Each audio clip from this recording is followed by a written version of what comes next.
Hello IPL బానిసాగా fans ఎలా ఉన్నారు? And sorry, final అయిపోయిన తర్వాత దాన్ని రివ్యూ చేయలేదు. లైట్ అంటే అంత ఇంట్రెస్టింగ్ రాలే మ్యాచ్, అది వదిలేస్తే. And sorry for the late, ఎందుకంటే ఇక ఐపీఎల్ అయిపోయింది, బోర్ కొడుతుంది, ఇట్లా ఎలాంటి వీడియోస్ చేయాలనుకొని ప్రిపేర్ అయ్యి వచ్చినుండే, అందుకనే కొంచెం కుదరలేదు ఇన్ని రోజులు. ఐపీఎల్ అయిపోయింది కదా, ఏం చేయాలని డిసైడ్ అయినుండే. వీఆర్ వీఆర్ మేకింగ్ ఇప్పుడైతే టీమ్ ఎవరైతే ఫస్ట్ విన్నర్స్ ఉన్నారో వాళ్ళ టీమ్ నెక్స్ట్ ఎట్లా ప్రిపేర్ అయ్యి వాళ్ళు రావాలనుకుంటారో, వాళ్ళు వచ్చే ఛాన్స్ ఎట్లుంది, అది దాని గురించి అట్లనే ప్రతి టీం రివ్యూ చేస్తా. తర్వాత లోకల్ మన ప్రతి స్టేట్ వైజ్ లీగ్స్ అవుతున్నాయి, వాటి గురించి పోస్ట్ చేస్తా.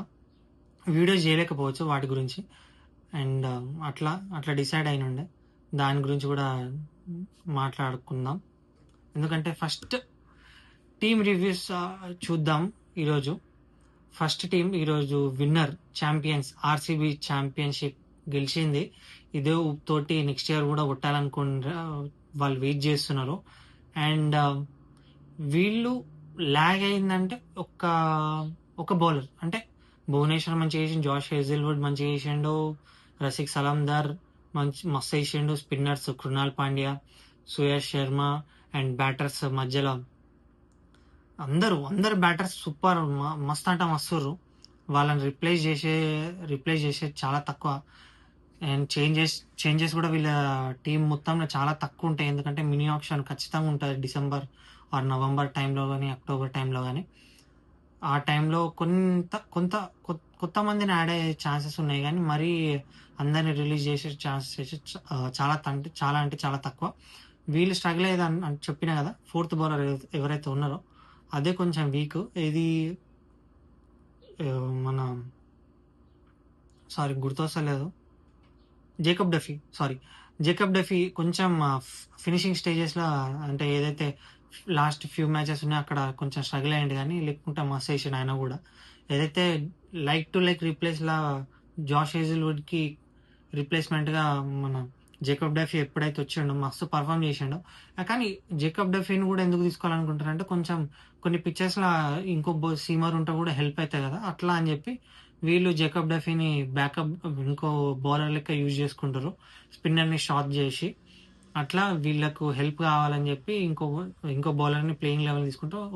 ఓన్లీ ఇక్కడనే కొంచెం స్ట్రగుల్ అవుతుంది. At the same time Jitesh Sharma కొంచెం ఫామ్ పోయింది. ఓకే, మంచిగా ఆడతాడు, మంచి కీపరు, మంచిగా డిసిషన్ తీసుకుంటాడు వైట్స్లలో కానీ. అండ్ కెప్టెన్కి సపోర్టుగా మంచి సపోర్ట్ ఇస్తుండు రజత్ పటిదార్కి. కానీ కొంచెం ఫామ్లో లేడు, కొంచెం కాన్ఫిడెంట్గా లేకపోయేసరికి కొంచెం స్ట్రగుల్ అవుతుంది. నెక్స్ట్ ఇయర్ ఫామ్ ఎప్పుడైనా class is permanent, form is temporary అంటారు కదా, ఎవరైనా మంచిగా ఫామ్లోకి వచ్చే ఛాన్సెస్ ఉంటాయి. ఒకటే ఒక మ్యాచ్ వీళ్ళకి కంబ్యాక్ చేయడానికి ఏ ప్లేయర్కైనా సరే. Okay, and most no changes, ఎందుకంటే చేంజ్ చేయాల్సిన పని కూడా లేదు.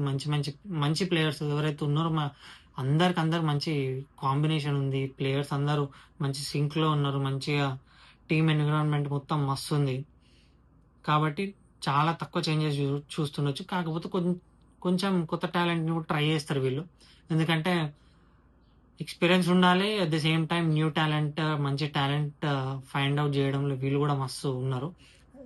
ఎందుకంటే దినేష్ కార్తిక్ ఉండు, మోబా, అండ్ హెడ్ కోచ్ ఏదైతే ఎవరైతే ఉన్నారో, సారీ పేర్లన్నీ ఎందుకు మర్చిపోయినా తెలుస్తలేదు, సారీ అసలు గుర్తొస్తలేదు. యాండీ ఫ్లవర్, వీళ్ళందరూ మంచి టీమ్ కాంబినేషన్ బిల్డ్ చేస్తున్నారు వీళ్ళంతా. సో టీమ్ ఎన్విరాన్మెంట్ అంతా మంచిగా ఉంది కాబట్టి నో చేంజెస్, చాలా అంటే చాలా చాలా తక్కువ చేంజెస్. ఓకే, చాలా తక్కువ చేంజెస్ చూస్తుండొచ్చు వీళ్ళ నుంచి. And that's it. ఈ టీం అయితే ఇట్లనే నెక్స్ట్ ఇయర్ కూడా మంచిగా పర్ఫామ్ చేసిందంటే అటాకింగ్ ఛాంపియన్స్ లెక్క ఆడిరు ఈ సీజన్, సేమ్ అట్లనే పర్ఫామ్ చేస్తారు అనుకుంటున్నా. అటాకింగ్ ఛాంపియన్స్ లెక్కనే నెక్స్ట్ ఇయర్ కూడా 2 టైమ్ అటాకింగ్ ఛాంపియన్స్. అండ్ ఆర్సీబీకి ఇక్కడ మంచిగా 2 స్టార్స్ వచ్చినాయి. Congratulations to RCB fans. And కొన్ని వైల్డ్ సెలబ్రేషన్స్ ఉన్నాయి, ఇక వాళ్ళు అంతే, మనం ఏం చేయలేం దాని గురించి. మెటల్ సెలబ్రేషన్స్ అవన్నీ. పిచ్చోళ్ళందరూ రోడ్డు మీదకొచ్చి జాంబీస్ లెక్క బిహేవ్ చేసిర్రు అదంతా. అసలు ఏం సెలబ్రేషన్సో ఏమో అది. పిచ్చి ట్రోల్స్ వస్తున్నాయి వీడియోస్ అయితే. RCB celebrations. యాక్చువల్‌గా చాలా ముందే మాట్లాడాలి ఇదంతా గానీ, కొంచెం టైం తీసుకొనుండే. ఏం నెక్స్ట్ ఎలాంటి వీడియోస్ జేయాలి? ఐపీఎల్ అయిపోయింది. తర్వాత ఏం జేయాలంటే, మేము ఐపీఎల్ అంటే ఐపీఎల్ బానిస అని పెట్టింది ఐపీఎల్ స్టార్ట్ ఉన్నాం గాబట్టి ఐపీఎల్ బానిస అని పెట్టినుండే. యాక్చువల్ క్రికెట్ అంటే చాలా ఇష్టం. క్రికెట్ అంటేనే చాలా ఇష్టం. చిన్నప్పటి నుంచి పిచ్చిగా చూసేది క్రికెట్ అంటే.